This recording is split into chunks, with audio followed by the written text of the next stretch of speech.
Le precipitazioni nevose dei giorni scorsi hanno messo a dura prova le amministrazioni comunali dell'Altopiano, nevicate eccezionali come non se ne vedevano da oltre 30 anni, tanto da chiedere da parte del governatore Zaia lo stato di crisi.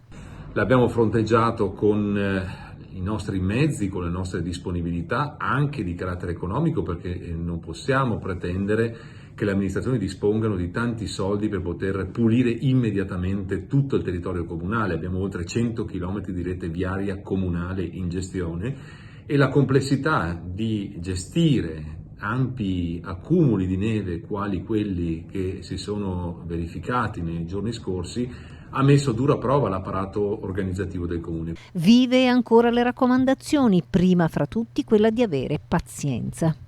Ci sono ancora delle criticità, ad esempio il corso 4 novembre che è una via pedonale e che verrà sgomberata nel corso della notte e tutto lentamente ritornerà alla normalità. Voglio invitare tutti ad usare prudenza, ad utilizzare il meno possibile la propria macchina, a camminare e soprattutto ad avere un atteggiamento anche più costruttivo rispetto alle enormi difficoltà che le amministrazioni comunali di tutto l'Altopiano stanno affrontando con grande impegno, passione e dedizione.